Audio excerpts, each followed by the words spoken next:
What do you think will happen in this story? Comment and don't forget to subscribe to our channel and tell us which city you're watching from. Listen carefully to what I'm about to say. This will be the best story you'll hear this week. If this story moves you, become a premium listener. There are even deeper, more intense and secret romances waiting. Click Become a Member now and listen to the best exclusive stories for an affordable price. Access the link in the description or pinned comment. In the imposing mansion in Istok, one of the most exclusive neighborhoods of Sofia, luxury lived alongside loneliness. The golden rays of the setting sun streamed through the French windows, illuminating the fine wooden furniture and Italian marble floors. In that scene, worthy of a decorating magazine, Maria Petrova, a 32-year-old woman with honey-colored eyes, that carried the weight of a life of struggles, was finishing another exhausting day of work. It had been 6 months since Maria had gotten the job as a cleaning assistant in Stefan Ivanov's mansion, one of Bulgaria's most powerful businessmen. After a complicated divorce, she needed to support her son Nikolai, a shy and observant 9-year-old boy. The job at the mansion paid better than her previous occupations, but required long hours that left her completely exhausted. That Friday, the time was already running beyond the agreed schedule. The housekeeper, Госпожа Vasileva, a woman with a severe appearance but a soft heart, had allowed Nikolai to stay in the service area while Maria finished polishing the silverware in the main hall. An important meeting would take place at the mansion the following day, and everything needed to be impeccable. "Mom, can I finish my homework here?" "At school, they said I need to turn it in on Monday," Nikolai asked, hugging his math notebook against his chest. His large, curious eyes observed the details of the mansion with fascination. "Yes, son, but stay quiet, okay? If Mr. Ivanov appears, he doesn't like children wandering around the house," Maria answered, trying to hide the fatigue in her voice. Nikolai nodded and settled in the corner of the room, absorbed in his numbers and calculations. He had always been passionate about mathematics, solving advanced problems for his age. Maria was proud of her son, although she feared not being able to provide the education he deserved. The clock already marked almost 9 in the evening when Maria finished her work. Her muscles ached, and the headache that had begun in the middle of the afternoon now throbbed in her temples. When she went to get Nikolai, she found him asleep over his notebook, the pencil still loose between his small fingers. Not wanting to wake him, Maria picked him up in her arms. Despite her fatigue, she managed to balance her sleeping son while gathering his backpack and coat. She needed to wait for the bus that would take her to the peripheral neighborhood where she lived. Another hour of travel ahead. As she passed through the main hall, Maria decided to sit for a moment on the marble floor, leaning against the wall. Just 5 minutes to regain her strength, she thought. The cold of the marble contrasted with the warmth of Nikolai's small body against hers. Without realizing it, her heavy eyes closed and fatigue overcame her. Stefan Ivanov was known in the business world as the calculator. At 45, he had transformed the technology company he had inherited from his father into a multinational empire. Tall, with grey hair at his temples and penetrating blue eyes, he maintained an impeccable appearance that matched his reputation for perfectionism and coldness. That night, Stefan returned to the mansion earlier than usual. The meeting with Chinese investors had been cancelled at the last minute, leaving him irritated and with unwanted free time. Upon entering the main hall, his gaze caught something unusual: a woman sitting on the floor, embracing a sleeping child. His first instinct was indignation. Who would this employee be, sleeping on duty? He was about to call the housekeeper when something stopped him. The image of that woman, exhausted to the point of falling asleep sitting up, protectively holding her son, stirred in him a strange sensation, something he hadn't felt in a long time. Instead of calling the housekeeper, Stefan approached silently. The woman's face, even in sleep, showed signs of fatigue and worry. A strand of dark brown hair fell across her forehead, and her hands, even relaxed in sleep, seemed calloused from hard work. That's when he noticed the open notebook beside them. Curious, Stefan bent down to look. They were mathematical equations, not simple addition or multiplication sums, but advanced algebra problems for a child. Even more surprising were the solutions, meticulously written in childish handwriting, but with reasoning that would impress any teacher. "Who are you?" Stefan murmured to himself, intrigued not only by the evident mathematical talent in that notebook, but by the complete scene that contrasted so much with the luxurious environment around it. It was at that moment that Maria opened her eyes, startled to find her employer's gaze upon her. The immediate fear in her face was like a slap to Stefan's conscience. She tried to get up quickly, still holding Nikolai. "Mr. Ivanov, I'm sorry, I didn't mean to," Maria stammered, the terror of losing her job written all over her face. "Don't get up," said Stefan with a gentleness that surprised them both. "It's all right."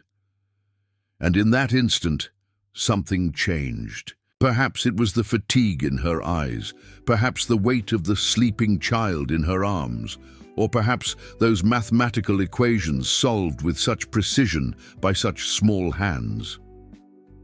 For the first time in years, Stefan Ivanov felt his heart hardened by years of relentless negotiations and cold decisions, being touched by something genuinely human. "What is your name?" he asked, his voice stripped of its usual authoritative tone. "Maria, sir. Maria Petrova," she answered, still tense, eyes downcast. "And the boy?" "He's my son, Nikolai." Her hands protectively tightened around the sleeping boy. "Forgive me for bringing him, but I had no one to leave him with today, and he likes mathematics," Stefan interrupted, not as a question but a statement, pointing to the notebook. Maria's eyes lit up for a moment, maternal pride momentarily overcoming fear. "Yes, sir. He's always been good with numbers. At school, the teachers say they've never seen anything like it." Stefan nodded thoughtfully. "Come with me," he finally said, standing up. "You need to rest properly, and we have much to discuss." Maria hesitated, confused by her employer's change in attitude. She was used to seeing him only in glimpses, always austere and distant. This man before her, with eyes that suddenly seemed interested and almost kind, was a stranger. "Don't be afraid," he added, noticing her hesitation. "I think this encounter may change many things, Maria." As she followed him, Maria could not imagine how true those words would prove to be. Fate had woven an unlikely encounter between three people who, despite the abyssal differences in their realities, were about to transform each other's lives in ways none of them could predict. Maria followed Stefan through the corridors of the mansion, still carrying the sleeping Nikolai.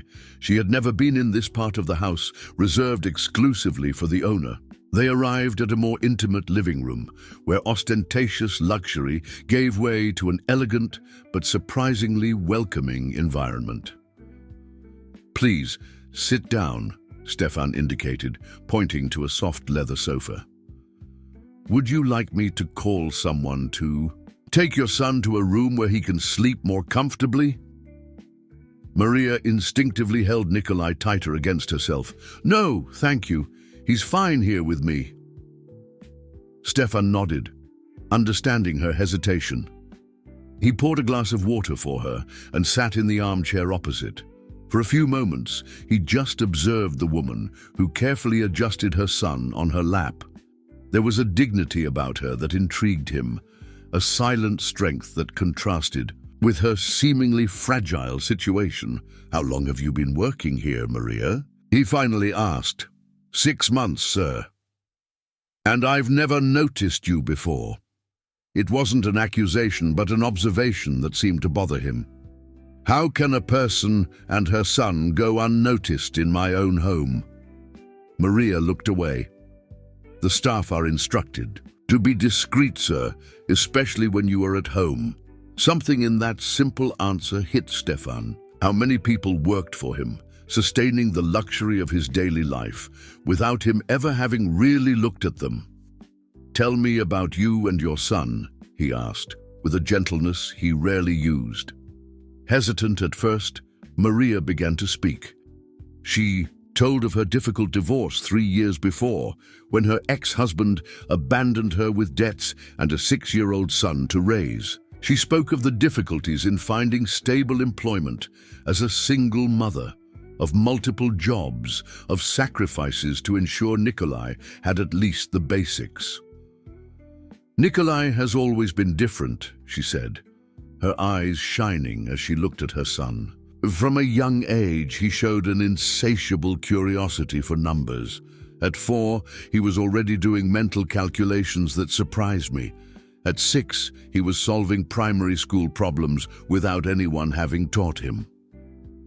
Stefan listened with growing interest. "And school, do they recognize this talent?" Maria's smile disappeared. "The public school where he studies doesn't have resources for students like him.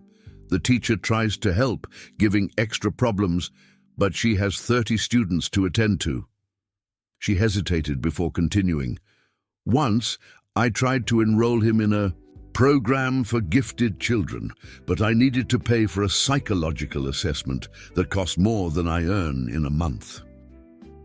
As Maria spoke, Nikolai began to wake up, blinking sleepily before realizing where he was. His eyes widened when he recognized the man he had seen only from a distance many times. "Mom?" he murmured, confused. "It's all right, son," Maria assured him. "This is Mr. Ivanov, the owner of the house." Stefan smiled, trying to appear less intimidating. "Hello, Nikolai. We were talking about you. Your mother told me you really like mathematics." The boy nodded shyly, clinging to his mother's hand. Stefan stood up and picked up the notebook he had brought with him. "I saw your exercises. They're impressive. Where did you learn to solve equations at that level?" Nikolai looked at his mother as if asking permission to answer. When she nodded encouragingly, he said, "I saw it in some videos on the internet on the computer at the municipal library. Then I borrowed books. Do you understand what you're doing or just follow the steps?" The boy frowned, visibly offended. "I understand, sir. I wouldn't memorize something that doesn't make sense." Stefan smiled at the frank response. He opened the notebook to a specific page and pointed to one of the equations. "What you did here is an advanced method. Many adults would have difficulty with this." "It's just faster that way," explained Nikolai, gaining confidence. "It has fewer steps."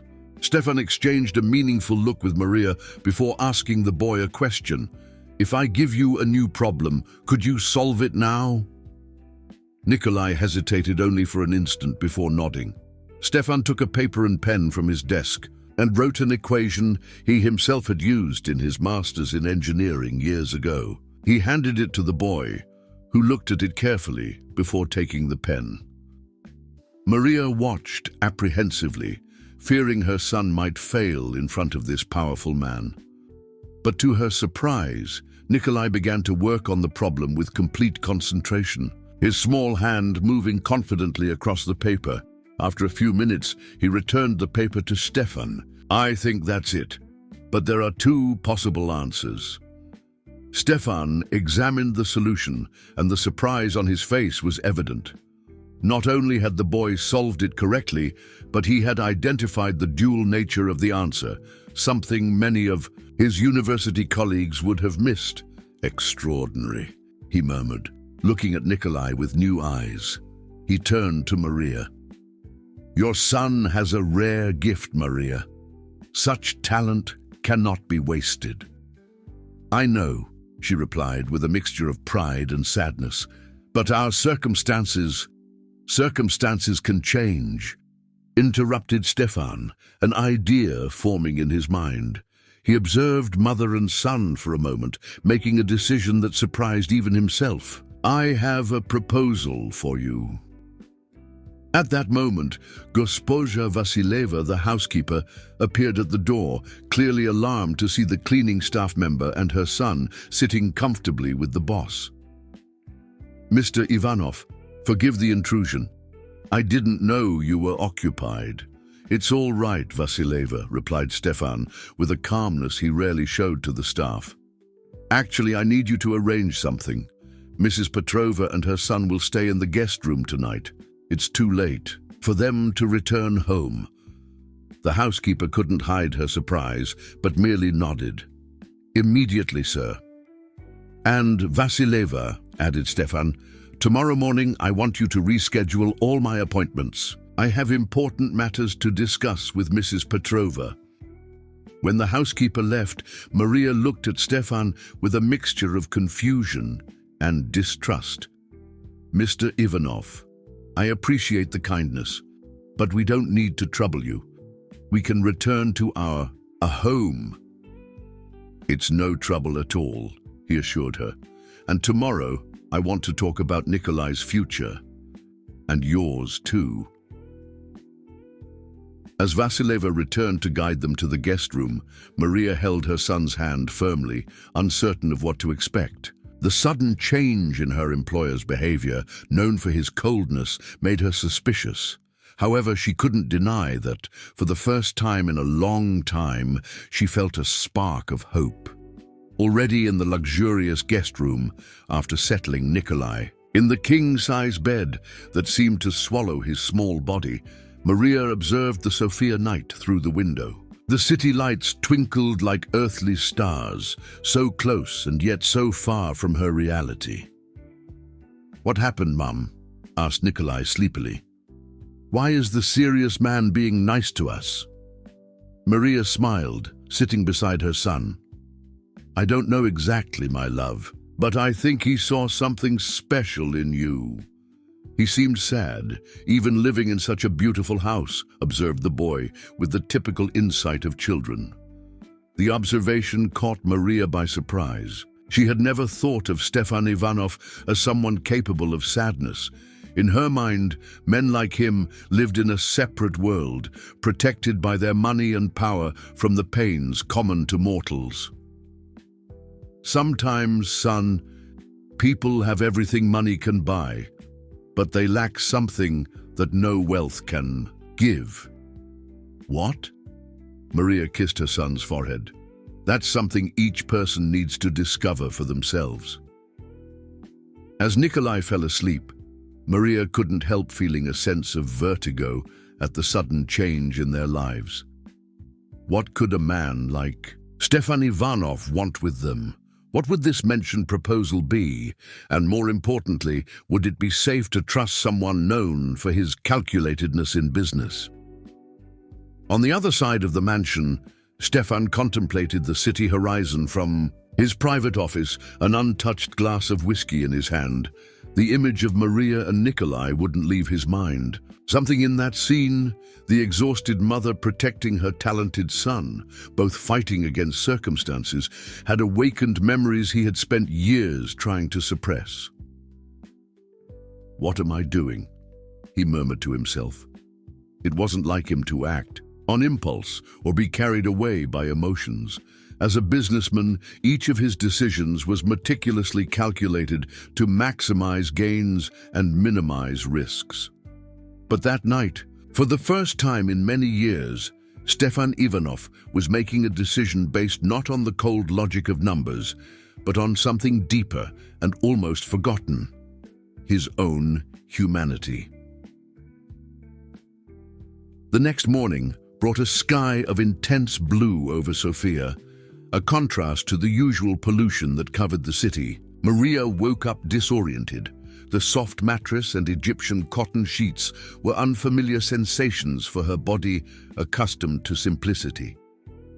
For a moment, she thought she was dreaming, until the memories of the previous night returned in flashes. The extreme fatigue, falling asleep on the floor of the hall, the encounter with Stefan Ivanov. Nikolai was already awake, timidly exploring the luxurious room. His eyes sparkled at the details that many would overlook. The geometric pattern of the wallpaper, the perfect symmetry of the furniture, the precise angles of the picture frames. "Mom, did you see that the ceiling has exactly 36 details in each? A section, and if you multiply by the number of sections, it gives 144, which is 12 squared," he exclaimed enthusiastically. Maria smiled, sitting up in bed. "You counted all that while I was sleeping?" "I see." "It was more interesting than sleeping," the boy replied simply. A gentle knock on the door interrupted the moment. Gospodja Vasileva entered, bringing a tray with a complete breakfast. Fresh fruits, various breads, juices, coffee, and hot tea. Chocolate. "Good morning," said the housekeeper with formal politeness. "Mr. Ivanov asked that you take breakfast at your leisure. He will await you in the library in an hour." She placed the tray on a table by the window and added, "I also brought some clothes that might fit you. They are new." Maria then noticed a pile of carefully folded clothes on an armchair. "But this isn't necessary. We have our own clothes." The housekeeper just offered a polite smile. "These are Mr. Ivanov's orders. He would like you to be comfortable for today's conversation." When Vasileva left, Maria examined the clothes. For Nikolai, sets of shirts and pants that seemed to have been made to measure. For her, simple but elegant dresses, made of fabrics she could never afford on her salary. "How did he know our sizes?" she murmured, intrigued. "Maybe he has many powers, like in the movies," suggested Nikolai, already attacking an apple from the tray. An hour later, dressed in the new clothes that surprisingly fit perfectly, Maria and Nikolai were led by a butler to the mansion's library. The environment was impressive, walls lined with shelves that went from floor to ceiling, filled with leather-bound books. A spiral staircase led to a mezzanine that surrounded the entire space, allowing access to the upper shelves. Stefan Ivanov was sitting behind an ancient dark wood desk, consulting some documents. Seeing them, he immediately stood up. Maria noticed that he looked different, more accessible, without his usual severe expression. "Good morning. I hope you rested well," he said, indicating the armchairs in front of the desk. "How did you feel wearing the new clothes?" "They're very beautiful, thank you," replied Maria cautiously while helping Nikolai to sit. "But I confess I'm confused." "By all this, Mr. Ivanov?" Stefan nodded, understanding. "I imagine so. The situation is unusual for all of us." He paused, as if carefully choosing his words. "Maria, last night, seeing you with your son, something changed in me. It was as if suddenly I could see beyond the surface of my own life." He stood up, walking to one of the shelves. "This library was my father's favorite place. He grew up poor, built everything from scratch. When I was a child, he always said that knowledge was the only possession that no one could take from you." He turned to look at Nikolai, who was fascinated by the books around him. "Your son reminds me of myself at his age." Maria frowned, surprised. "Did you also like mathematics?" "I was obsessed," confessed Stefan with a slight smile. "Numbers always made more sense to me than people. I was fortunate to have parents who recognized that talent and could invest in it." He returned to the desk and picked up a folder. "I have a proposal for you. Actually, 2 proposals." He opened the folder, revealing brochures and documents. "First, I would like to offer a full scholarship for Nikolai at the Copernic Institute." Maria caught her breath. The Copernic Institute was one of the most prestigious schools in Sofia, known for its special program for gifted children. The scholarship would cover all costs: tuition, materials, uniform, transportation, and food, continued Stefan. It would also include specialized psychopedagogical support and participation in national and international mathematics Olympiads. Nikolai, who had been quiet until then, couldn't contain his excitement. Mathematics Olympiads. Really? Stefan smiled at the boy. Yes, really. I believe you have the potential to excel. Maria felt dizzy with the proposal. It was everything she had dreamed of for her son, but could never provide. However, her life experience had made her cautious. Why? She asked directly. Why would you do this for us? We're practically strangers. The question hung in the air for a few moments. Stefan looked away to a framed photograph on his desk. An older man next to a teenage Stefan, both smiling with medals on their chests. My father died 5 years ago, he finally said. In the last years of his life, he frequently accused me of having become someone he no longer recognized. He said I had forgotten our origins, our values. His voice carried a melancholy that surprised Maria. Last night, seeing you and your son, I understood what he meant. Stefan took a deep breath before continuing. As for the second proposal, I noticed that you work far beyond your hours, Maria. I also learned, through the housekeeper, that you have training in visual arts. Maria blushed slightly. Yes, I went to art college, but I never managed to work in the field. After Nikolai was born, I had to look for more stable jobs. I would like to offer you a new position here at the mansion, continued Stefan. My art collection needs cataloging and professional care. The salary would be 3 times higher than your current one, with flexible hours so you can accompany Nikolai's studies. The proposal was so unexpected that Maria was speechless. It was as if someone had heard each of her silent prayers of the last few years. Mr. Ivanov, I don't know what to say, she finally stammered. Say yes, he replied simply. It's not charity, Maria. It's an opportunity that benefits all of us. Nikolai will have the education he deserves. You'll be able to work in your field of training. And He hesitated. I'll have the chance to do something meaningful. Nikolai, who had been attentively observing the conversation, intervened. Does this mean we'll continue coming here, Mom? Can I use this library? Stefan smiled at the boy. Not only can you, but you should. A mind like yours needs to be constantly fed.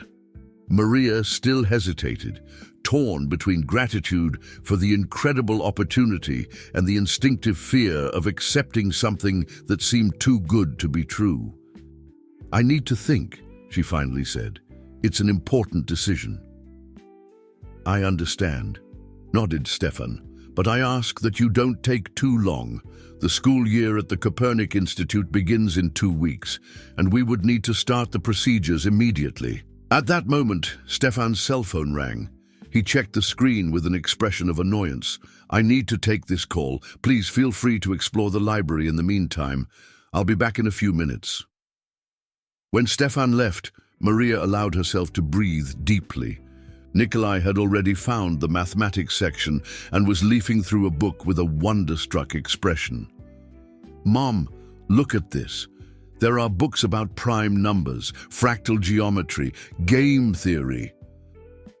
Seeing her son's genuine joy, Maria felt tears forming in her eyes. How could she deny him this opportunity? But at the same time, how could she accept something so grand from an almost stranger? While Nikolai explored the books, Maria walked to Stefan's desk, observing the personal objects that revealed facets of the man she had never imagined. Besides the photo with his father, there was a miniature space rocket, some medals in a glass box, and a small painting that caught her attention. It was a simple watercolor depicting a sunset. It wasn't a technical masterpiece, but it conveyed genuine emotion. In the lower corner, an almost childish signature, "To Daddy with love, Sophia." He has a daughter, murmured Maria, surprised. She had never heard of family beyond the deceased father. "Had," said Stefan's voice behind her. Maria turned, embarrassed at being caught snooping. "I'm sorry, I didn't mean to." "It's all right," he assured her, approaching and picking up the small painting. Sophia would be 12 years old now. She and my wife Elena were in a car accident 7 years ago. The revelation hit Maria like a blow. Suddenly, many things made sense.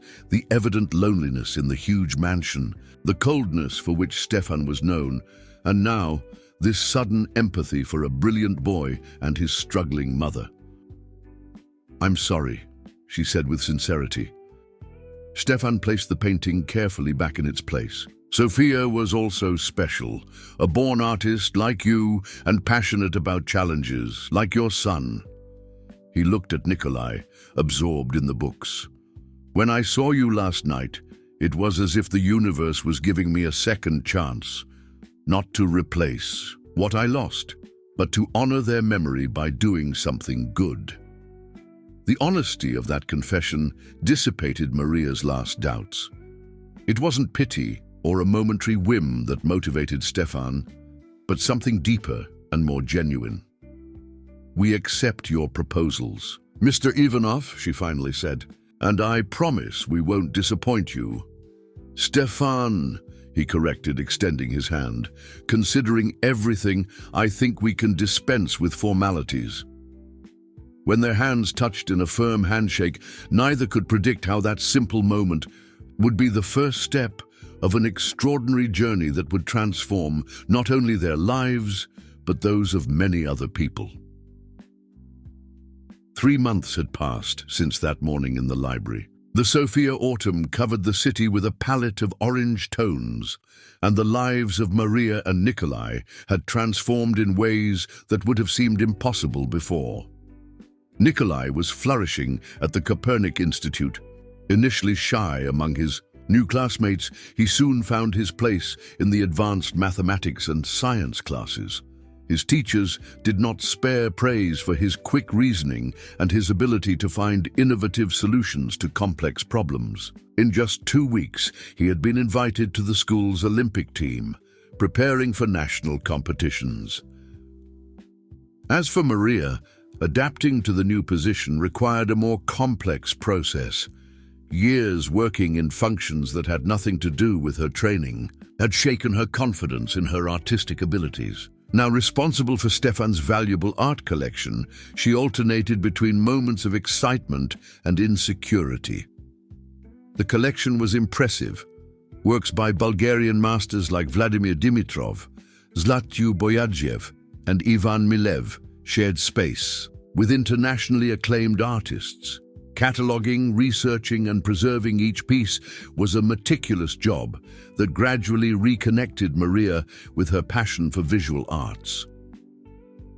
That Friday afternoon, Maria was working in the studio that Stefan had ordered prepared for her in one of the sunny wings of the mansion. The space, with large windows and first-class equipment, was more than she had ever dreamed of having.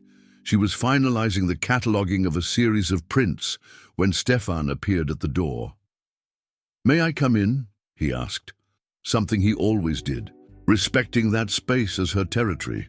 "Of course," replied Maria, carefully storing the prints she was examining. "I've finished cataloging the Stoylov collection. They're extraordinary pieces." Stefan approached, observing Maria's meticulous notes. Over the past few months, a mutual respect had developed between them. They weren't exactly friends, but there was a comfortable cordiality that had replaced the employer-employee relationship. "Your work has been impeccable," commented Stefan. "Actually, I came to talk about that. I received an invitation to lend some pieces of the collection for an exhibition at the National Art Gallery. I'd like you to coordinate everything." Maria's eyes widened. The National Art Gallery was one of the country's most important cultural institutions. "Me? But I've never done something of this magnitude." "You are perfectly capable," affirmed Stefan. "Besides, it would be an opportunity to connect with curators and other professionals in the art world." There was a pause as Maria absorbed the proposal. Stefan seemed to want to say something more, his normally confident posture showing a rare hesitation. "There's something else," he finally said. "I've noticed that you don't just use this space for cataloging work." Maria felt her face heat up. In recent weeks, when she finished her official tasks, she sometimes allowed herself to use the studio materials to create her own works, something she hadn't done seriously since college. "I'm sorry," she hastened to say. "I should have asked permission to use the materials for personal work." "I'm not complaining," interrupted Stefan with a smile.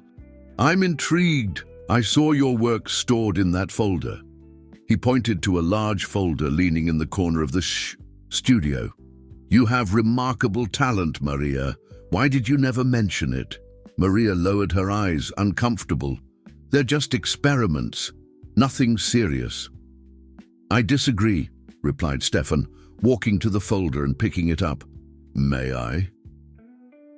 After a moment of hesitation, Maria nodded. Stefan opened the folder and began to examine the works. Mixed media paintings that combined figurative and abstract elements, portraying peripheral urban scenes with a raw and moving beauty. Women at bus stops at dawn, children playing in narrow alleys, elderly people contemplating the horizon of buildings. Each image captured moments of dignity and hope amid difficulties. "This is extraordinary," murmured Stefan, observing every detail. "You capture something that many acclaimed artists try and fail to, the true soul of people." Maria didn't know how to respond. Those works were deeply personal, created in the few free hours she had over the years, often using improvised materials because she couldn't afford the appropriate ones. "They're just memories," she finally said. "Scenes from my neighborhood, people I've known, moments that touched me." "Genuine art always comes from a true place," replied Stefan, still absorbed in the images. He stopped at a specific painting, a woman sitting on the floor of a luxurious environment, embracing a sleeping child. Although the faces were only suggested, it was clearly a representation of her and Nikolai on the night Stefan had found them. Their gazes met, a silent understanding passing between them. "Maria," said Stefan seriously, "these works need to be seen. You need to exhibit." She shook her head, laughing nervously. "That's absurd. Who would be interested in the paintings of a cleaning assistant turned cataloger?" "Your story only makes your work more fascinating," argued Stefan. "But regardless of that, the quality speaks for itself. I know Marta Popova, director of the New Talents Gallery. I'll arrange a meeting." Before Maria could protest, Stefan's cell phone rang. He answered quickly, his expression changing to concern. "I understand.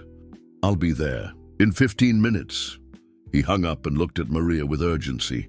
"I need to go to the Copernic Institute. There's been an incident with Nikolai." Maria's heart raced. "What happened? Is he hurt?" "Don't worry, he's physically fine," assured Stefan.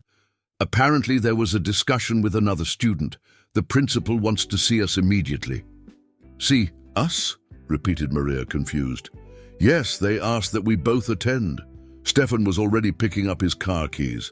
"Let's go together." During the journey in Stefan's Audi, Maria couldn't contain her anxiety. Nikolai had never been one to get into trouble. Always quiet and focused on his books, he avoided conflicts at all costs.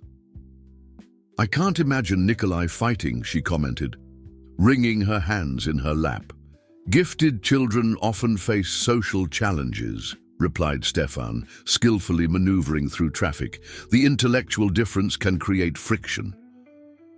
Arriving at the Copernic Institute, a modern educational tour, complex with large green areas, they were immediately led to the principal's office. Nikolai was sitting in a chair, staring fixedly at the floor.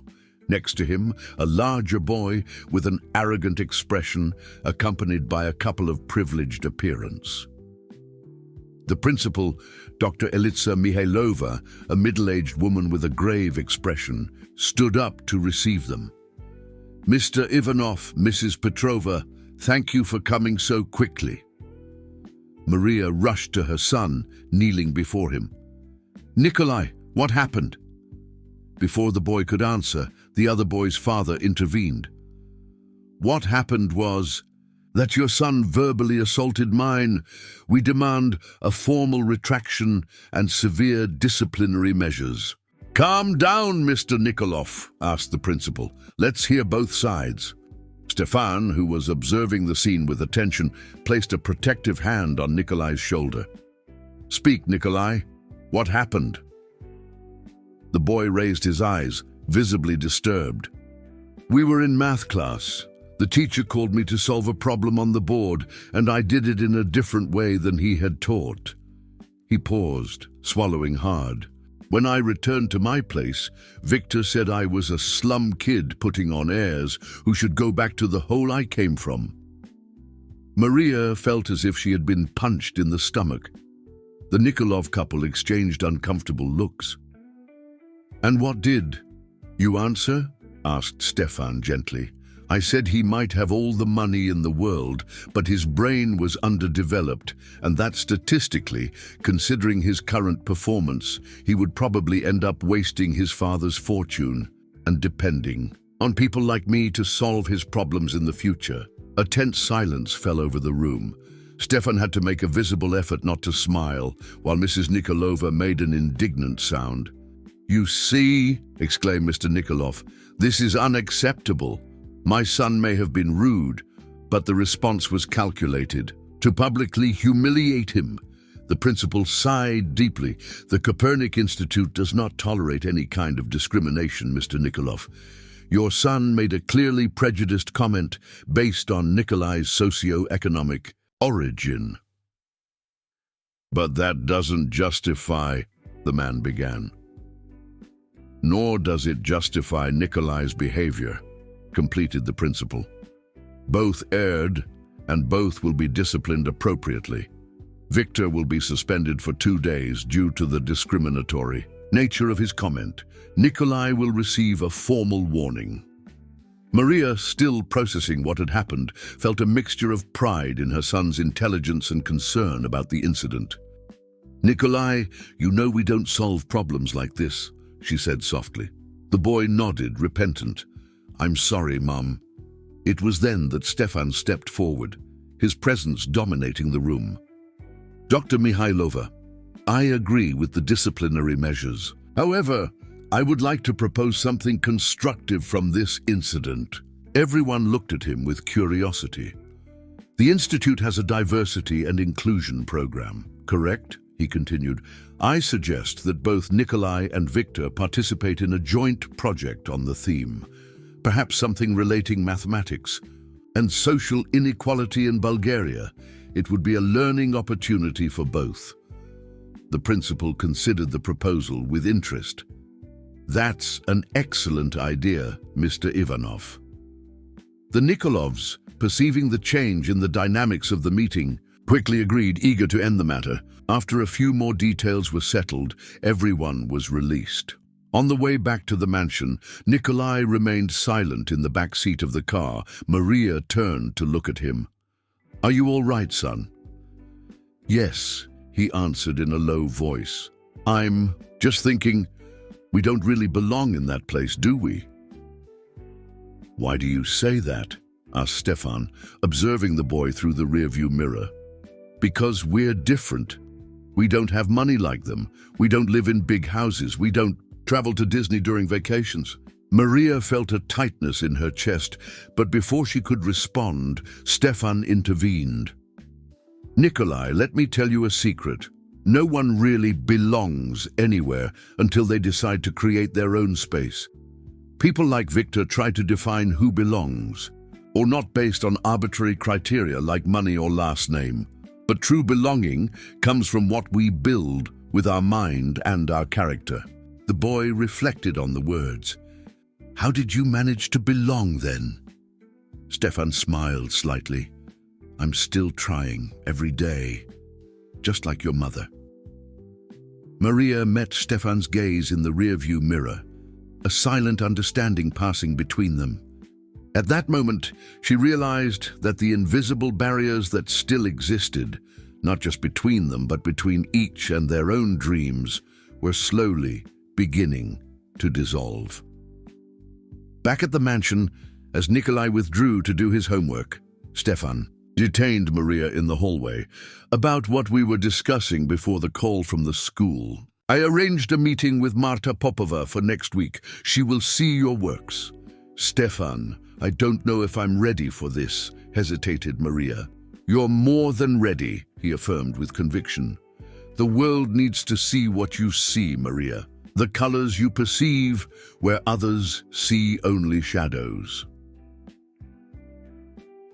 That night, in the small apartment in the Lausanet's neighborhood where Stefan had insisted on moving them, a place much more comfortable and close to Nikolai's school, Maria stayed up late, contemplating the new possibilities opening before her. With brush in hand and a blank canvas, she began to give form to a new painting, a composition that merged the cold luxury of the mansion with the human warmth that was beginning to fill it, vibrant colors emerging from the shadows. The buzz of the new Talents Gallery filled the elegant environment in the heart of Oborište.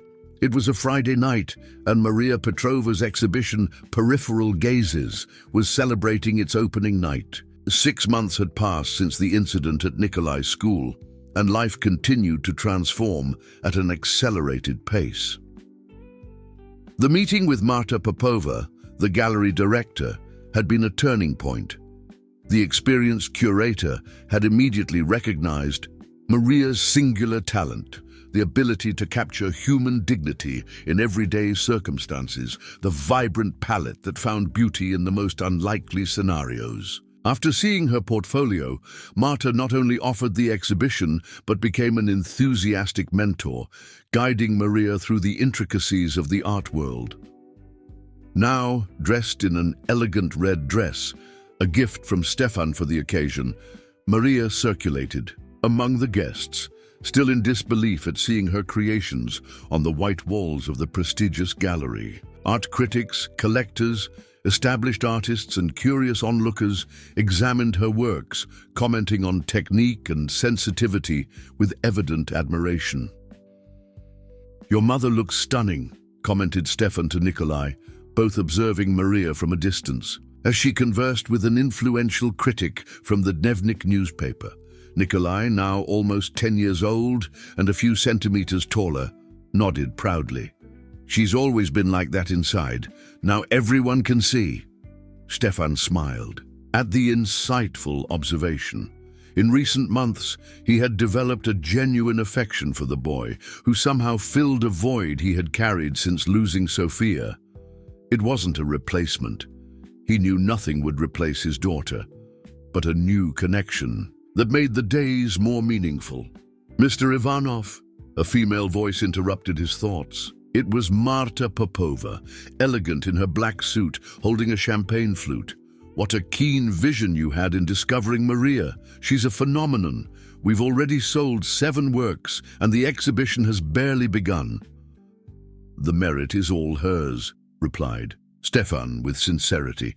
"I merely offered the space for her talent to flourish." "Modesty doesn't suit you," provoked Marta with a sly smile. "But I must say you're different, more human." Before Stefan could respond, a group of people approached to greet him. As the main sponsor of the exhibition, his presence attracted attention, especially because the notorious calculator rarely attended cultural events. On the other side of the gallery, Maria was trying to maintain her composure while the art critic asked her incisive questions about her technique and inspiration. "Your approach has echoes of Bulgarian social expressionism, but with a very particular contemporary language," he observed, adjusting his glasses while examining a canvas that showed women talking at a communal laundry tank. "How did you develop this aesthetic, being self-taught after graduation?" Maria took a deep breath before answering. Marta had advised her never to diminish her trajectory, even when feeling insecure. Actually, life was my art school. When you work 3 jobs to support a child, you observe things that would normally go unnoticed. The solidarity among people who have almost nothing, the dignity maintained in impossible circumstances. She paused, finding the right words. I didn't have access to expensive materials or time for elaborate experimentation. That forced me to be direct and honest in each brushstroke. The critic nodded, genuinely impressed. It's precisely that authenticity that makes your work so impactful. Congratulations, Mrs. Petrova. I'll be following your career with great interest. When he moved away, Maria allowed herself a moment to breathe. She felt a presence beside her and turned to find Stefan, who offered her a glass of sparkling water. He knew she didn't drink alcohol. How are you feeling? He asked. Like I'm dreaming, she confessed, accepting the drink. None of this seems real. A year ago, I was cleaning your house, Stefan. Now I'm here with all these people analyzing my soul on the walls. You were always destined for this moment, he replied with conviction. You just needed the opportunity that was denied to you for so long. Their gazes met for a prolonged instant, a subtle tension hanging between them. In recent months, as they worked together and shared more of their lives, something beyond friendship had begun to bloom. Neither mentioned or acted on these feelings, but they were there, growing silently. Mom, Nikolai's enthusiastic voice broke the moment. That man in the blue suit just bought your favorite painting, the one of the woman at the bus stop. Maria smiled at her son, stroking his hair. Is that true? Well, I hope he takes good care of her. He said he's going to put it in the main room of his office in Doktorska Gradina so everyone can see. As the night progressed with conversations, sales, and compliments, around 10, when the crowd began to thin, Stefan approached Maria again. There's someone I'd like you to meet, he said, leading her to an elderly man in a wheelchair, accompanied by a nurse. This is Mikhail Angelov, my mentor, and one of the country's greatest art collectors. The gentleman, who must have been over 80, had lively and perceptive eyes that contrasted with his frail body. He extended a trembling hand to Maria. Miss Petrova, what a pleasure to meet you. Your art made me leave my house after 2 years of seclusion. That in itself is a remarkable feat. Maria gently squeezed his hand, touched by the gesture. It's an honor, Mr. Angelov. Stefan has told me a lot about you, continued the elderly man. But even his enthusiastic words didn't do justice to your talent. I would like to acquire the complete Mothers of Bulgaria series. Maria blinked, astonished. The series, composed of 7 large canvases portraying mothers from different social and ethnic realities of the country, was the highlight of the exhibition, and the most expensive part. Mikhail, intervened Stefan. You don't need to. Don't tell me what I need or don't need, young man, cut off the elderly man with good humor. I'm still the one who decides where to invest my money, and I believe that Miss Petrova will be one of the great names of Bulgarian art in the coming decades. The night ended in a celebration atmosphere. The exhibition had been a resounding success, with almost all works sold and extremely positive reviews. When the last guests departed, only Maria, Nikolai, Stefan, and Marta remained in the gallery. A toast to the new phenomenon of Bulgarian art, proposed Marta, raising her glass. Maria blushed, raising her sparkling water. A toast to new opportunities and friends who become family. Her eyes met Stefan's over the glass, and again that invisible current seemed to connect them. The next day, while Maria was still processing the events of the previous night, she received an unexpected call. It was Gospodja Vasileva, the housekeeper. of Stefan's mansion. "Maria, thank God I managed to reach you. It's Mr. Ivanov." The urgent tone made Maria's heart tighten. "What happened?" "He collapsed during the morning meeting. The ambulance just took him to Sveta Sofia Hospital. He was asking for you before losing consciousness." Maria felt her blood freeze. "I'm going there now." After arranging for Nikolai to stay with the neighbor, Maria took a taxi to the hospital. During the entire journey, images of Stefan, pale and unconscious, tormented her mind. How had she not noticed signs that something was wrong? He had seemed perfectly healthy the night before. At the hospital, she was informed that Stefan was undergoing tests. She had to insist a lot to obtain any information, since she wasn't a relative. Finally, a more understanding nurse explained that he had suffered a collapse due to extreme stress and possible exhaustion. "He works too much, doesn't he?" asked the nurse. "Non-stop," confirmed Maria. "Day and night." 3 hours later, she was allowed to visit him. She found Stefan in a private room, connected to monitors, looking vulnerable in a way she had never seen him before. "Hi," he said with a weak voice when he saw her. "Sorry for the scare." Maria approached the bed, instinctively taking his hand. "What happened? Why didn't you tell me you weren't feeling well?" "I didn't want to ruin your special night," he replied. "Besides, I thought it was just fatigue." The doctor who entered next brought news that changed everything. Stefan hadn't suffered just from stress. Preliminary tests indicated a heart problem that required immediate attention. Surgery would be necessary, followed by a long recovery period and significant lifestyle changes. "No intense work, no stress, no long trips for the next few months," explained the doctor. "You will need special care and constant monitoring." When they were alone again, Stefan seemed dejected, not by the physical condition, but by the prospect of forced inactivity. "How will I manage the company lying in a bed?" he murmured, more to himself than to Maria. "You have a competent team," she reminded him, "and technology to work remotely when you're better." "It's not just that." He hesitated, as if deciding whether to reveal something important. "We're in the midst of a crucial negotiation with Chinese investors. If I show any sign of weakness, they might back out.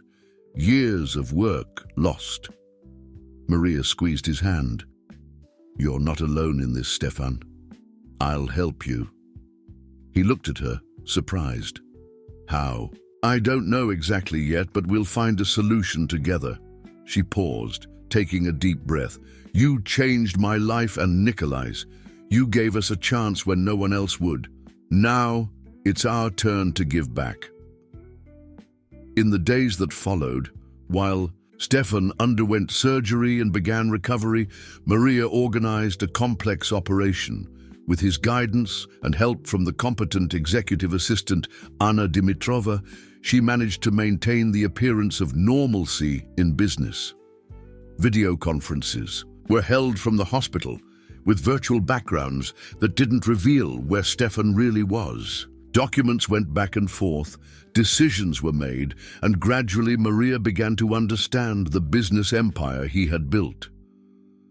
2 weeks after the surgery, when Stefan was discharged, the inevitable question came: where would he stay during recovery? His mansion, though luxurious, was too large and impersonal for someone who needed constant care. "Come to our home," proposed Maria, surprising them both with the suggestion.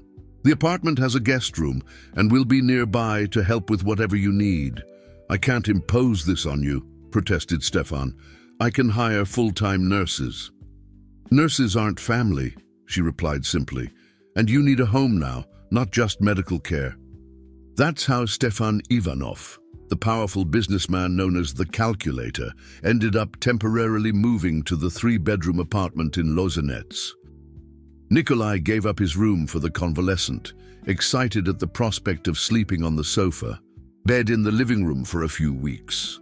As the days passed, a routine was established. Maria coordinated the medical care, and managed Stefan's work commitments, while Nikolai, always curious, helped with small tasks and frequently entertained the businessman with mathematical challenges and conversations about the stars, an interest they discovered they shared. One night, while Nikolai was already asleep and Maria was organizing the next day's medications, Stefan observed her from the armchair where he was sitting. "Why are you doing all this for me, Maria?" he suddenly asked. She looked at him, surprised by the direct question. "You would do the same for me." "I'm not so sure," he replied with honesty. "Before meeting you and Nikolai, I didn't really care about anyone. I lived for work, to conquer more, prove more, as if that could fill the void that Elena and Sophia left." Maria sat on the edge of the bed, close to him. "And now? Now I understand what my father was trying to tell me before he died. That I had lost myself somewhere along the way." His eyes met hers. "You brought me back, Maria. You and Nikolai." The moment was charged with emotion. Maria felt her heart racing, aware that they were on the verge of something that would change everything between them. But before she could respond, the phone rang, breaking the spell. It was Anna Dimitrova, Stefan's assistant, with urgent news. The Chinese investors were insisting on a face-to-face meeting, suspicious of the constant video conferences. They wanted to see Stefan in person before signing the final contract. "Tell them I'll be there," affirmed Stefan, ignoring Maria's protests about his condition. "You can't do that," she exclaimed after he hung up. "The doctor was clear about the risks." "I have no choice," he replied, determined. "This deal represents the future of thousands of jobs. I can't put everything at risk because of my health." Maria stared at him, recognizing the stubborn expression she had seen before. "Then you won't go alone. I'm going with you." The meeting was scheduled for 3 days from now. As Stefan prepared, forcing himself beyond the limits recommended by the doctors, Maria realized that something deeper was at stake. It wasn't just a business deal, but the identity of a man who for a long time had defined himself solely by his professional success. Watching him fall asleep after an exhausting day of preparation, Maria made a decision. She wouldn't allow Stefan to risk his recovery, even if it meant confronting his stubbornness. An idea was beginning to form in her mind, risky, but potentially saving. The day of the meeting with the Chinese investors dawned with a fine rain over Sophia. In the Lozenets apartment, the tension was palpable.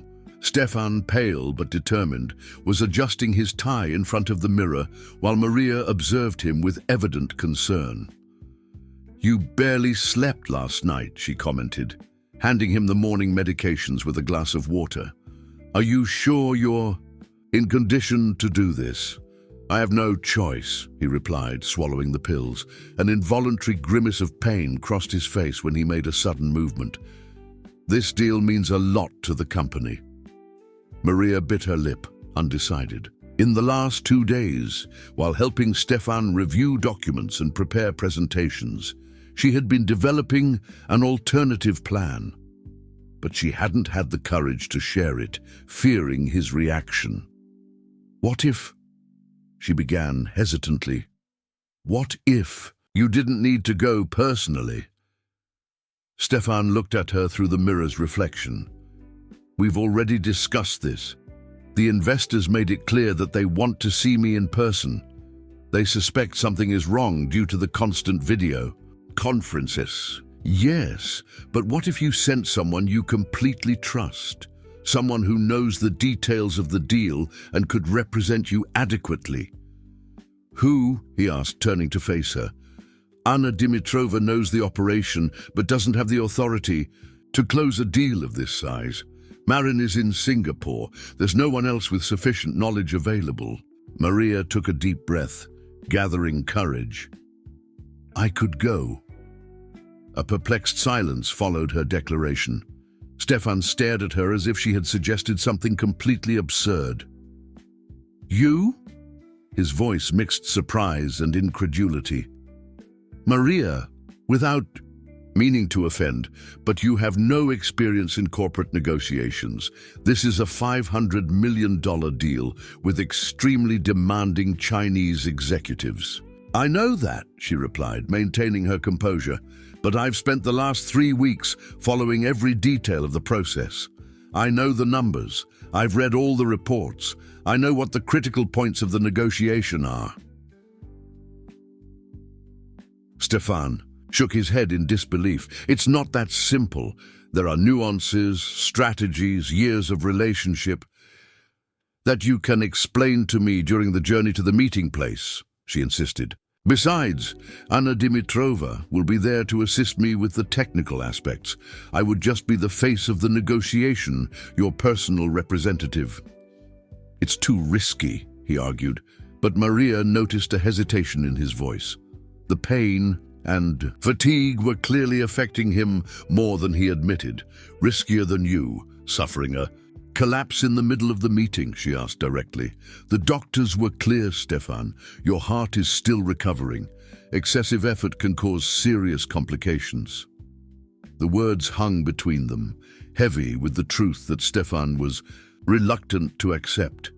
He walked slowly to the window, observing the city misted by rain. "Why would you do this for me?" he finally asked, without turning. Maria approached, stopping a few steps from him. "For the same reason you helped me when I needed it most, because I care." Something in the sincerity of her voice made Stefan turn. Their gazes met, and at that moment, the barriers they still maintained between themselves seemed to diminish. "I'm afraid," he admitted in a low voice, "not of the meeting itself, but of what it means to give up control. For so long, the company has been all I had." "I know," she responded softly, "but now you have more. You have me and Nikolai. You have a life beyond contracts and meetings." A light touch on the door interrupted the moment. It was Nikolai, already dressed for school, his backpack on his shoulders. "Uncle Stefan, are you really going to the meeting? The doctor said you need to rest." The boy spoke with the frankness typical of children, but his tone revealed genuine concern. Stefan looked at the boy who, in recent months, had become so important in his life. Then at Maria, whose determination and strength had repeatedly surprised him. "Actually," he finally said, "your mother will go in my place." Nikolai's eyes widened. "Really? But she's not a businesswoman." "No," agreed Stefan with a small smile, "but she's the most capable and courageous person I know. And sometimes, Nikolai, that's more important than any diploma or experience."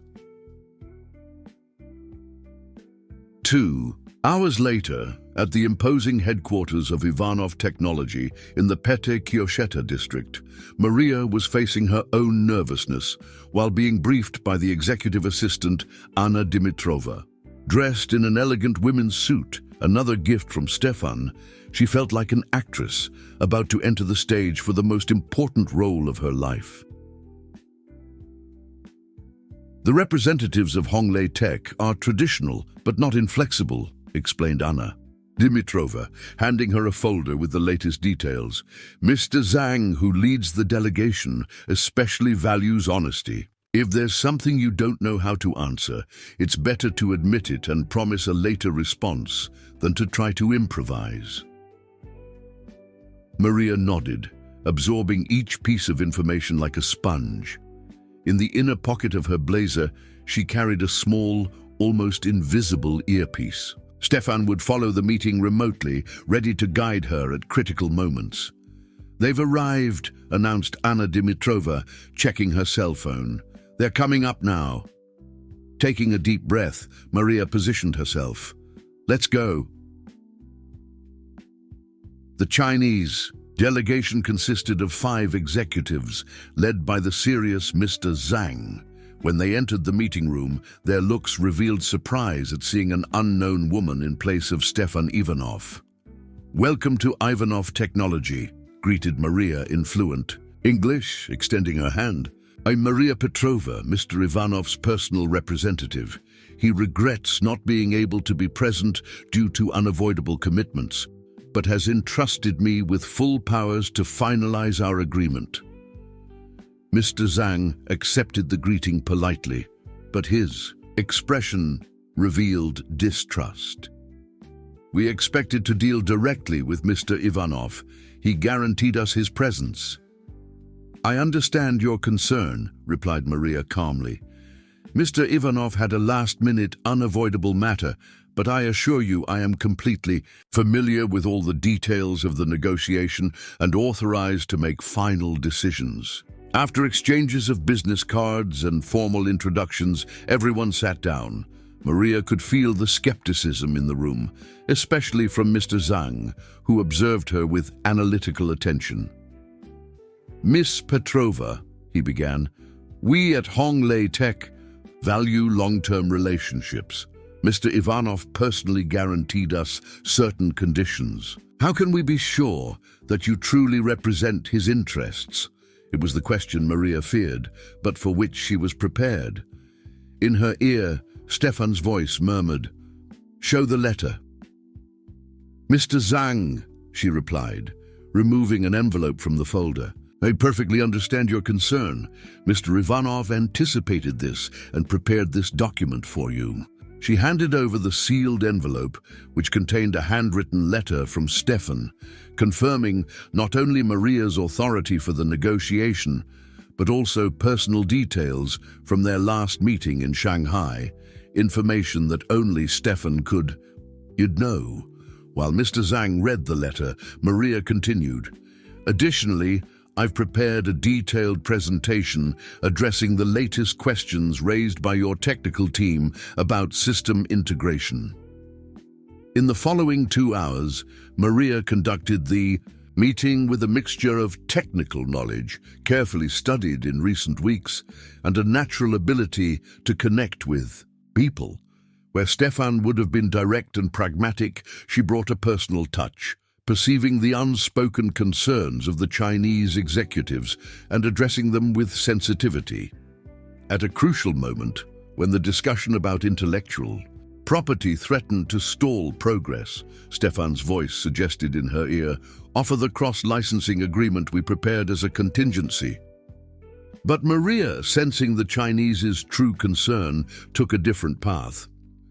"Mr. Zhang, I believe the core of the issue isn't just intellectual property itself, but the guarantee that both companies can continue innovating without unnecessary restrictions. What would you propose if you were in Mr. Ivanov's place?" The approach surprised everyone, including Stefan, who murmured a concerned, "What are you doing?" in her ear. But the effect was immediate. Mr. Zhang, treated as an equal partner whose opinion was valued, and not just as an adversary in a negotiation, opened up to a more honest dialogue. "In China, we value harmony in business," he replied after a thoughtful pause. "Perhaps a joint innovation committee, with representatives from both companies, could oversee the development of new technologies derived from the partnership." It was a solution that no one had considered before, not even Stefan in his extensive preparations. Maria smiled, recognizing the wisdom of the proposal. "I think Mr. Ivanov would greatly appreciate this collaborative approach," she replied. "We can detail the structure of this committee as part of the final agreement." By the end of the meeting, the atmosphere had completely transformed. What had begun with distrust had evolved into mutual respect. When the Chinese executive said, "Goodbye, Mr. Zhang did something unexpected," he invited Maria to an informal dinner that night. "It would be an honor to get to know you better, Miss Petrova. We rarely meet negotiators who understand so well the balance between firmness and flexibility." After the delegation's departure, Maria finally relaxed in her chair, exhausted but euphoric. Anna Dimitrova looked at her with undisguised admiration. "You were incredible. I've never seen Mr. Zhang so receptive." In the apartment, Stefan anxiously awaited Maria's return. When she finally arrived, he received her at the door, his face tense with expectation. "So, how was it?" "I lost the connection in the last few minutes. We signed the preliminary memorandum," she announced, displaying the document. "The final version will be completed tomorrow, and they've invited our technical team for a visit to their facilities in China next month." The relief on Stefan's face was visible. "You did it. You really did it." "We did it," she corrected. "Your guidance was fundamental." He shook his head, amazed. "You went beyond guidance, Maria. That approach with the Joint Innovation Committee, it was brilliant. I would never have thought of that." Maria smiled, taking off the high-heeled shoes that bothered her after hours of use. "Maybe because you're so used to seeing negotiations as battles to be won. I saw it as a conversation between people who, deep down, want the same thing." Stefan observed her with new eyes. This woman who, less than a year ago, cleaned his house, had just closed the biggest international deal for his company, using an approach that he, with all his experience, hadn't considered. "You should lead our international negotiations department," he said, half joking, half serious. Maria laughed, sitting on the sofa. "I think I'll stick with my art, thank you, although it was a fascinating experience." Stefan sat beside her, closer than usual. "You know what occurred to me today while listening to you conduct that meeting with such naturalness?" "What?" "That I've never found anyone like you. Someone who can see beyond appearances, who has the courage to risk everything for those they care about." He paused, his eyes fixed on hers. "Someone who makes me want to be a better person." Maria's heart raced. His proximity, the words, the moment, everything seemed intensely intimate. "Stefan, you don't need to say anything now," he interrupted gently. "I just want you to know that what I feel for you goes far beyond gratitude or admiration." Before Maria could respond, the door opened and Nikolai entered, accompanied by the neighbor, who had picked him up from school. "Mom, how was the meeting? Did you talk with the Chinese? Did they understand you? Did you sign the contract?" The questions came in rapid fire, typical of his insatiable curiosity. Maria smiled, exchanging a complicit look with Stefan. "It all went well, son, but it's a long story. Why don't I prepare a snack for the three of us and tell you everything?" While she moved about in the kitchen, preparing sandwiches and juice, Maria reflected on the extraordinary transformation of her life. From cleaning assistant to international negotiator, from unknown artist to new promise of plastic arts. And now this feeling blossoming between her and Stefan, something she had never imagined possible. From across the room, Stefan observed Maria and Nikolai talking animatedly about the day. For the first time in many years, he felt truly at peace. The company, which for so long had been the center of his existence, now shared space with something much more precious. A family he had found when he least expected it. "And now that you've helped Uncle Stefan with the Chinese, you're going back to painting, right?" asked Nikolai, biting into his sandwich. "Of course," replied Maria, looking at Stefan. "I still have many stories to tell through my art.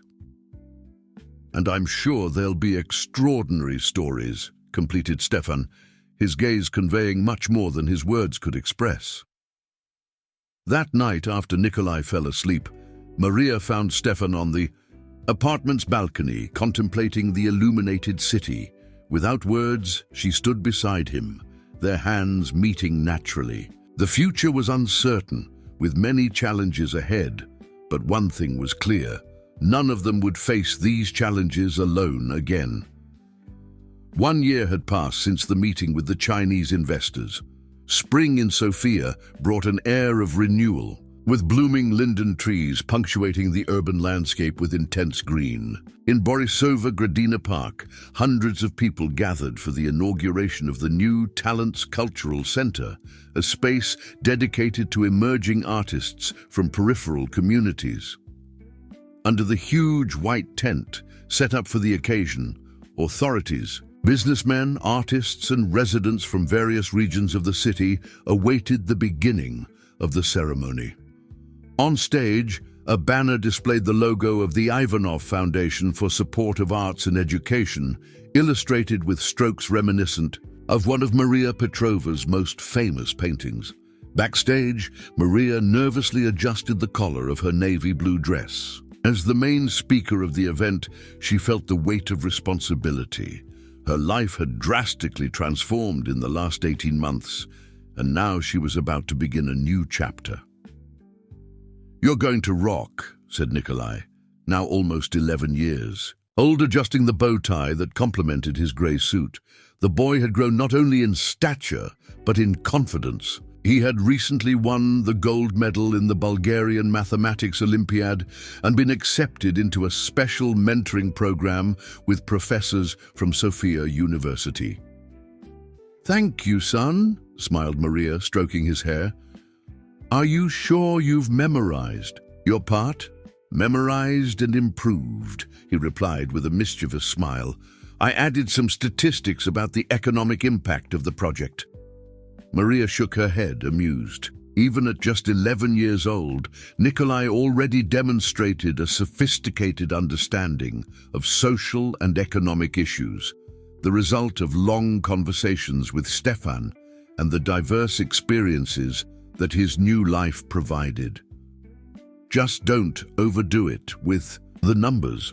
Remember that not everyone gets as excited about statistics as you and Stefan.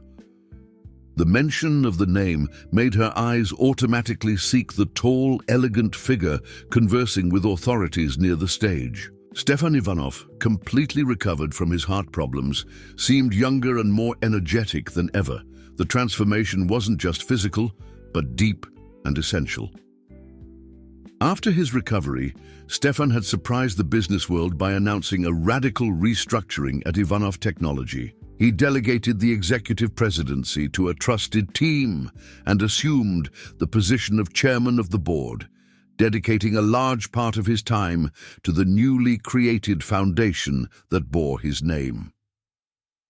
The Ivanov Foundation was born from a casual conversation between him, Maria, and Nikolai during a dinner 6 months after the meeting with the Chinese. Nikolai had commented about an extremely talented classmate in programming who couldn't participate in an international championship due to lack of resources. "It's unfair," the boy had observed with the raw honesty of children. "He's much better than me at programming, but he can't show his talent because his parents don't have money for the registration and travel." That simple comment had ignited an idea that quickly transformed into an ambitious project. The foundation had begun by funding scholarships for talented low-income children, but soon expanded its scope to include support programs for emerging artists, mainly those from peripheral communities.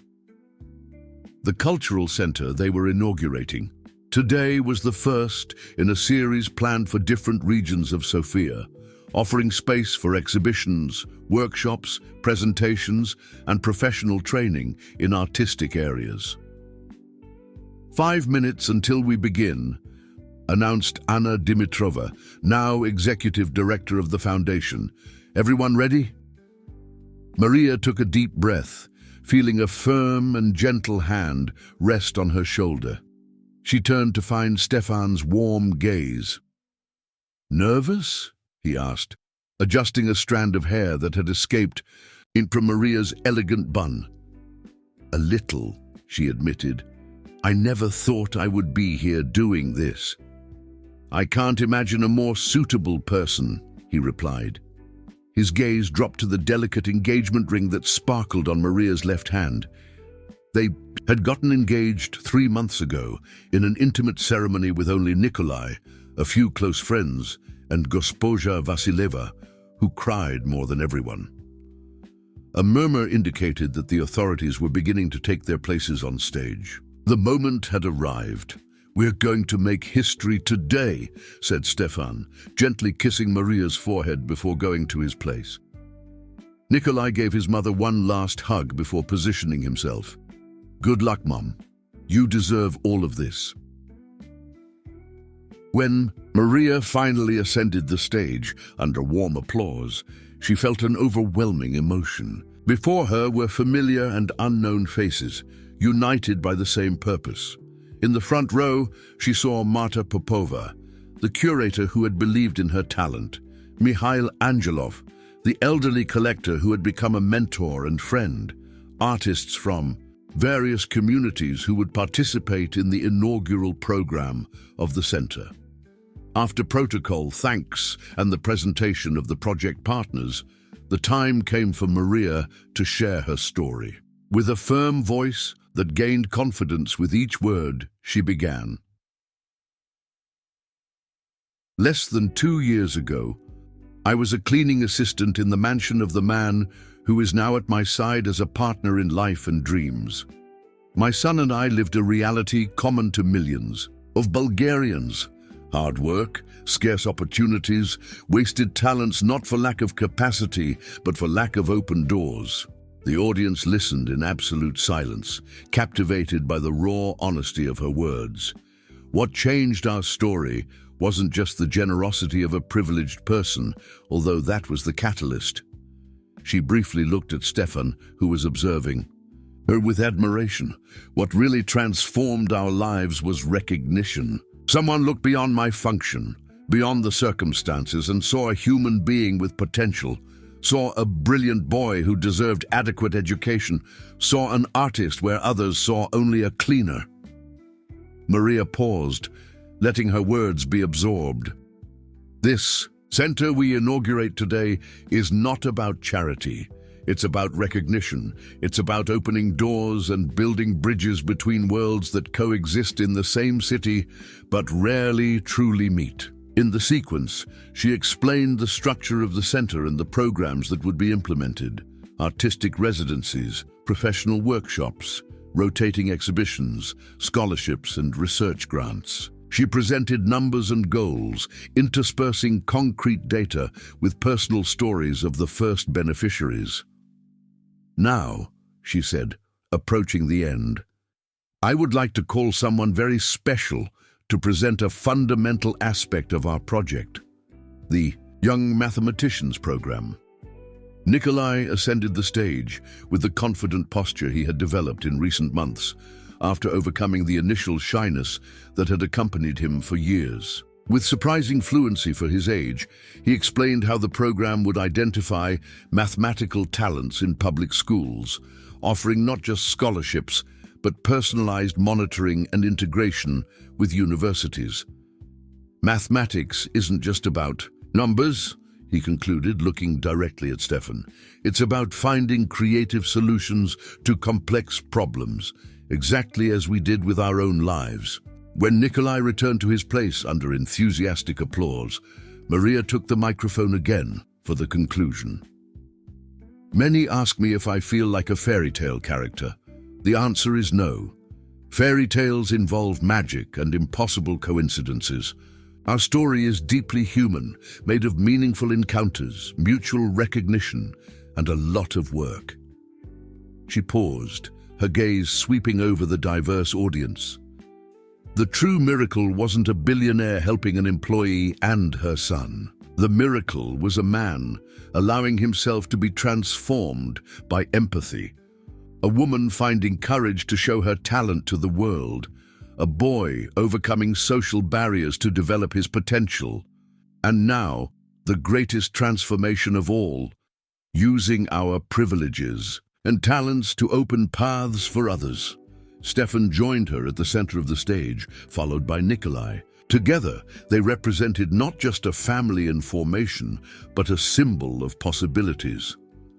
"I officially declare the new Talents Cultural Center inaugurated," announced Maria, as a cloth was removed, revealing a commemorative plaque. The audience erupted in applause. Journalists fired flashes, capturing the moment for the next day's news. As the authorities approached for formal congratulations, Stefan whispered in Maria's ear, "You saved me, you know. Not just during my illness, but from the empty person I had become. She smiled, squeezing his hand. We saved each other. That's how it works. The ceremony was followed by a guided tour of the center's facilities, where works by artists from Sophia's peripheries were displayed on the freshly painted walls. Among them, a special series by Maria stood out, portraits of invisible workers, doormen, street cleaners, delivery people, domestic employees, portrayed with dignity and strength, revealing the beauty and humanity behind frequently ignored functions.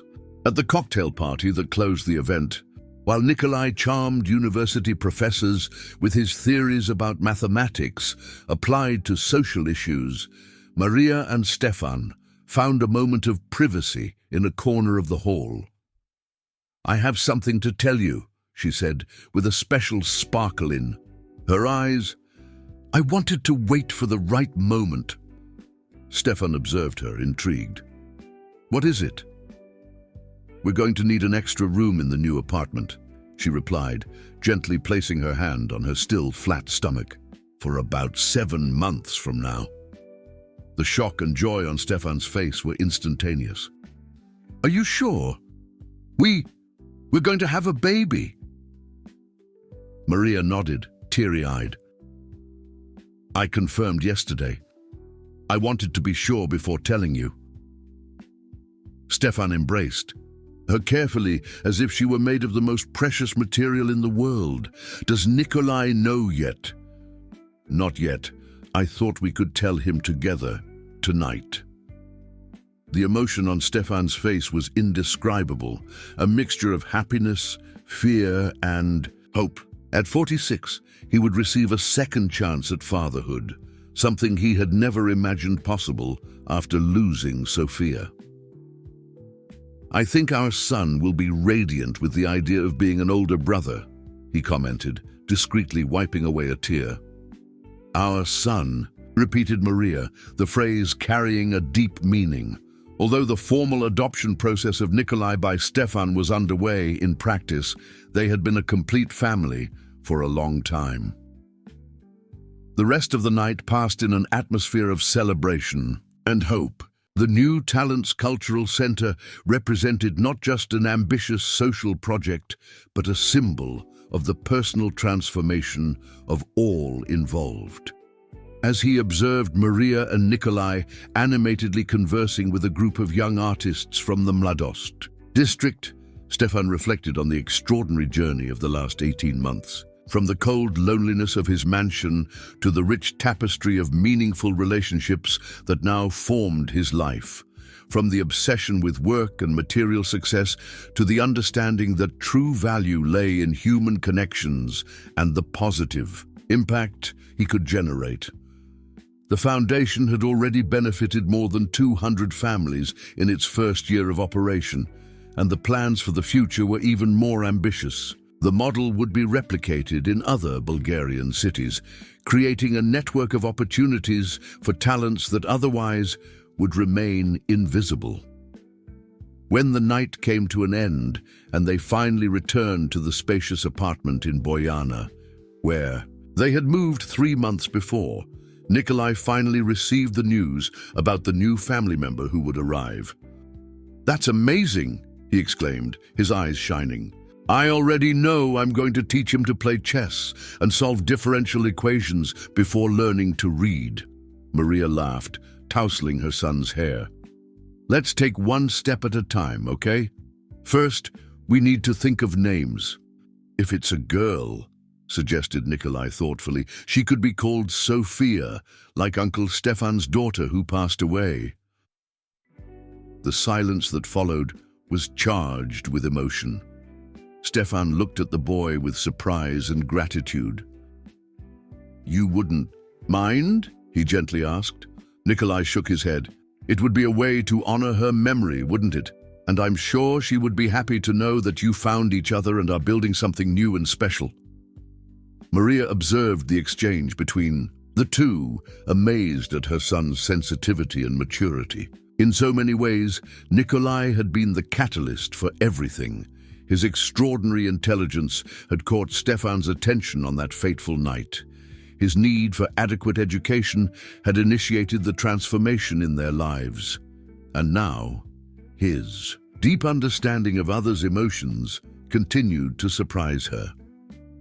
Later, when Nikolai had already fallen asleep, Maria and Stefan sat on the apartment's balcony, contemplating the illuminated city. Sofia, with all its contrasts, inequalities and beauties, stretched before them like a vast field of possibilities.